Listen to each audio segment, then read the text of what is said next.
Kalau ini sekitar 700-an apa ya? Iya, sekitar itu. Ini satu ini 430. Isinya? Ya. Nah, kalau kita mau ngisi ke kandang itu, Pak. Ya, untuk produksi. Ya, kalau untuk produksi itu, nah disinilah biasanya peternak-peternak pemula itu kegagalan tuh di situ, Pak. Karena dia tidak tahu rumusnya, dia tidak menggunakan perhitungan. Ya. Kalau untuk ngisi jumlah populasi dalam itu ditentukan dengan ukuran kandang juga, Pak. Iya.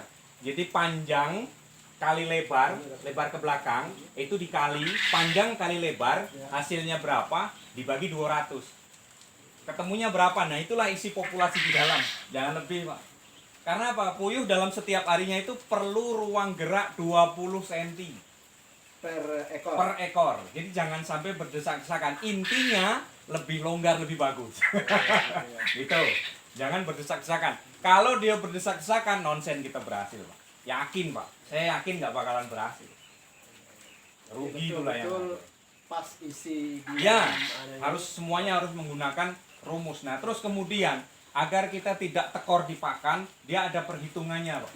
Satu ekor puyuh itu dalam sehari biasanya saya sarankan 23 sampai 25. Nah, yang di dalam keterangan itu saya sarankan seperti itu. Jadi kalau untuk mudah, Pak, kalau untuk populasi puyuh 1000 itu berapa? Ya, habisnya paling-paling 23 kilo dalam sehari. Atau 24. Nah, kan seperti itu. Nah, terus perhitungan telur seperti apa ya? Secara perhitungan di atas kertas memang bisa dihitung. Gitu loh. Banyak, Pak, yang kendala tuh banyak. Yang kendalanya mereka itu gini, terkadang itu beli bibit sudah siap telur. Biasanya kalau beli bibit siap telur dari sini, seumpamanya sudah bertelur dari sini, terus dibawa ke tempat lain. Nanti biasanya sampai di sana sehari, 2 hari, 3 hari memang bagus telurnya. Karena lewat seminggu ke sana, ya sudah ngedrop dulu dia. Karena mungkin faktor perjalanan, mungkin stres dulu atau seperti apa. Atau tempat ya. Iya, dia belum dia belum paham dengan lokasi situ gitu. Makanya sebenarnya intinya ternak itu kalau kita bisa ngakali pakan, ya sudah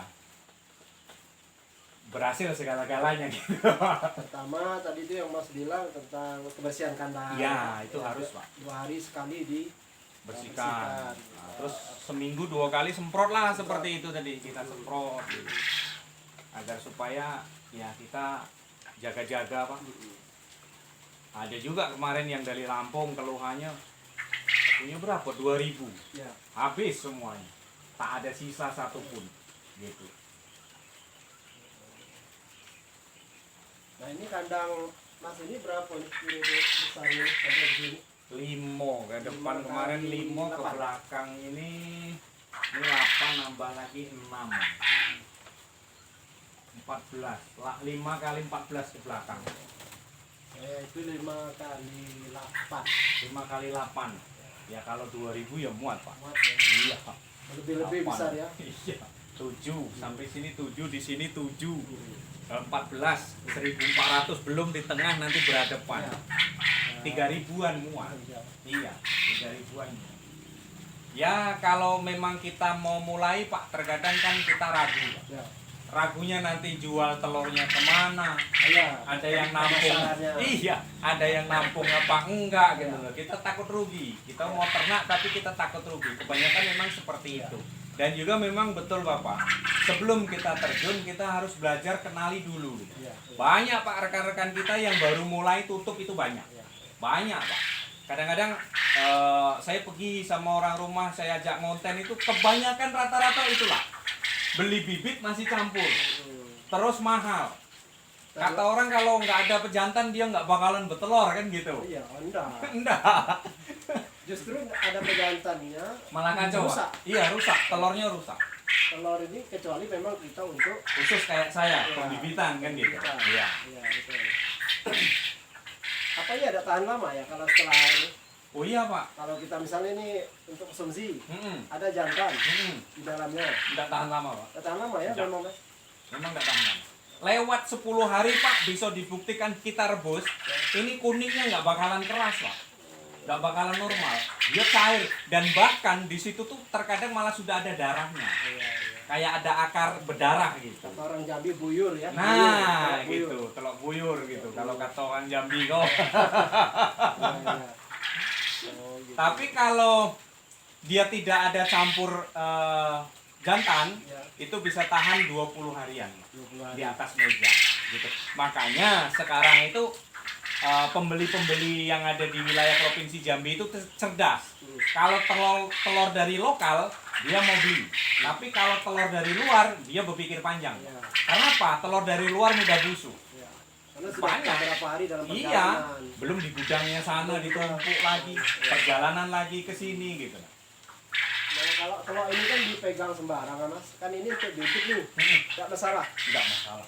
Kalau yang harus Nggak. apa namanya, Nggak ada betul-betul masalah. hati-hati, nggak cengkram apa Harus- mencengkramnya. Harus standar, harus Ya. steril gitu ya. Ya. Nah, kalau kami gini Pak, pada dasarnya ini sering kali saya sarankan dengan kawan-kawan. Ini di sini di kawat ini kita perhatikan lah betul-betul.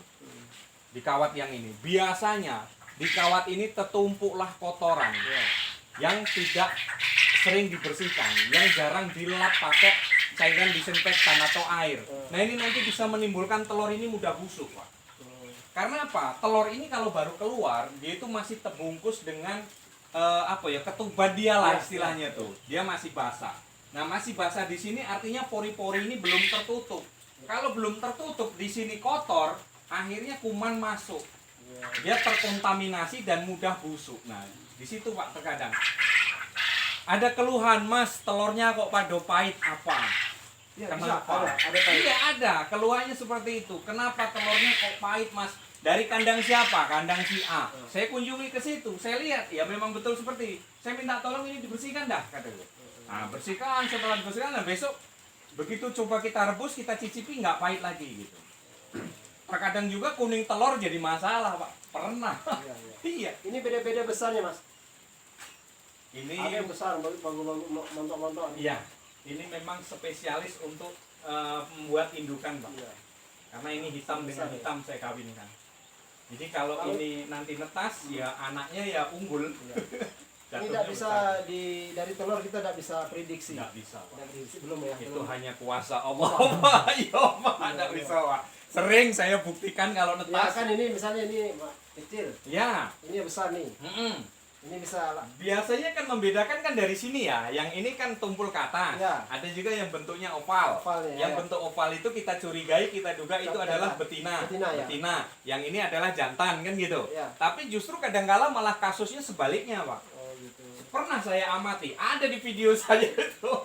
Nah, terkadang ya semuanya balik-balik kita kuasa Allah. Kuasa. Iya, nggak bisa kita nak mendahului. Kalau memang bisa diprediksi ini betina semuanya, mungkin saya kayo dari dulu. Karena Gitu. kan sebelum tidak seperti orang manusia Ya, bisa di apa bisa di namanya? USG kan? USG ya. USG. Ya. bisa di USG. Kalau ini enggak, kita nggak bisa. Itu kuasanya yang kuasa, balik-balik lagi ke situ. Saya sering memang ya teori-teori kadang tuh kita buktikan lewat hari-hari gitu kan. Jadi terkadang saya ngonten, saya berikan edukasi ke masyarakat, ke rekan-rekan itu bukan berarti saya itu punya ilmu yang tinggi begini, enggak, karena pengalaman saya yang saya bagi ke rekan-rekan itu karena pengalaman lah Pak. Aman ya. Kalau sekolah ya kita nggak ada khusus ke peternakan sih, Iya. karena kita menjalani jadi kita tahu ceritanya. Ya, ya.